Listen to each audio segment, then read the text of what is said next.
바쁘다 바빠. 현대사회, 그래도 3월엔 썸 타셔야죠. 썸 타고 싶게 만드는 그 시절 사랑 이야기를 소개해드립니다. 오늘 소개해드릴 영화들은 멜로 춘추 전국시대를 휘어잡은 곽지용 감독의 영화 3편입니다. 운명의 모든 것.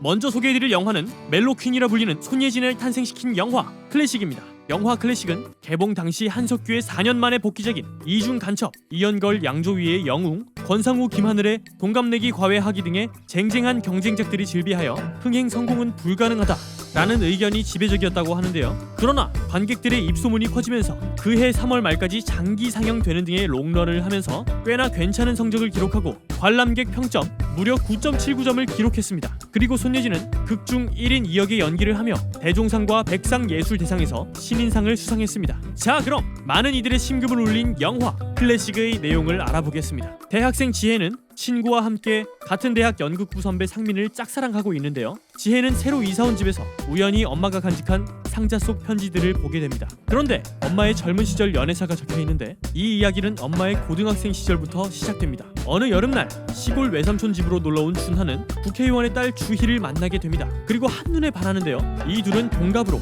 금세 친해져 강 건너 귀신의 집으로도 놀러가고 갑자기 온 소나기를 피해 예쁜 추억을 쌓고 싶어합니다. 그렇게 방학이 끝나고 수원의 고등학교로 돌아간 준하는 주희를 잊지 못합니다. 그러던 중 준하는 절친 태수의 부탁으로 연애 편지를 대필하는데요. 알고 보니 편지의 주인공은 바로 주희입니다. 누둔. 준하는 이후 태수 몰래 주희와 여러 차례 만남을 가지고 태수에게 미안함을 느끼고 준하 역시 괴로운 심정으로 태수에게 그 사실을 고백합니다. 하지만 태수는 주희가 자신을 좋아하지 않는다는 사실을 알고 쿨하게 둘의 사랑을 응원하는데 태수네 집에서 이 상황을 알게 되고 태수의 아버지는 정략 결혼을 포기할 수 없는 나머지 심한 매질과 억압으로 태수를 압박합니다. 과연 태수와 준하 그리고 주희 이 세 사람의 관계는 어떻게 될까요? 10번을 봐도 10번 다 재밌고 설레는 영화라는 영화 클래식이었습니다.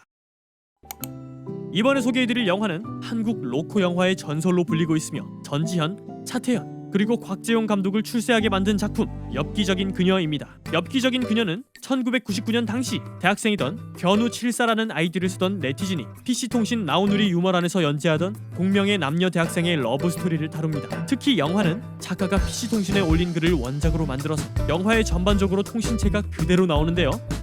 통신체는 지금으로 치면 마치 급식체와 같은 건데요. 그런 급식체로 영화가 만들어졌다고 생각하면 편하실 겁니다. 자, 그럼 엽기적인 그녀는 우리에게 어떤 멜로 이야기를 보여줄까요? 평범한 대학생 견우는 어느 날 지하철에서 술에 취해 난동을 부리는 그녀를 만나게 됩니다. 그런데 그녀는 술에 취한 나머지 집에 귀가 중이던 할아버지의 머리 위에 구토를 하는데요. 그 일이 일어난 직후 견우와 눈이 마주치더니 그녀는 견우에게 자기야 라고 하고는 실신해버립니다. 졸지에 지하철 내에서 진상 여자친구를 둔 남자친구가 된 견우는 일면식도 없던 그녀를 책임지게 됩니다. 이런 엽기적인 첫 만남 이후 견우는 계속 그녀와 친구 이상이지만 애인 이하의 만남을 유지하며 온갖 사건에 휘말리게 되는데 과연 견우의 사랑의 결실은 어떻게 될까요? 수많은 패러디와 명대사를 배출한 영화 엽기적인 그녀였습니다.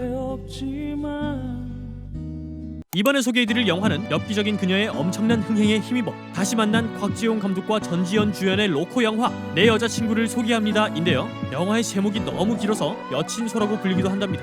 뮤직비디오라고 해도 무색하지 않을 만큼 영화의 OST인 MC 스나이퍼 BK 러브가 정말 잘 어우러져 감동을 배가 되게 합니다. 그렇다면 여친소는 어떤 내용일까요? 어느 날 여순경 경진은 목욕탕을 나오던 중 도망가던 소매치기를 현장에서 체포해 의기양양하게 파출소로 끌고 오며 영화는 시작됩니다. 그런데 수갑 대신 이태리 타월에 묶여 끌려온 건 오히려 소매치기범을 잡으려던 여학교 선생님 고명우였는데요. 억울하게 잡혀온 명우는 경진에게 정중한 사과를 요구하지만 그런 부탁을 들어줄 호락호락한 경진이 아닙니다. 그리고 며칠 뒤 청소년 지도 단속을 위해 파출소로 찾아간 명우는 파출소에서 여순경 경진과 부딪히게 되고 경진을 보고 도망가려던 명우는 또다시 수갑이 채워진 채 하루 종일 그녀의 파트너가 되고 맙니다. 그런데 경진은 실수로 수갑 열쇠를 분실하게 되어 경진과 명우는 하룻밤을 같이 지내게 됩니다. 그리고 이 둘은 이로 인해 더욱 가까워지면서 사랑에 빠지게 됩니다. 이젠 경진이 출동하면 명우도 출동을 하게 되는 아이러니한 상황이 연속되는데요. 그럼에도 진실한 사랑을 하는 이 둘은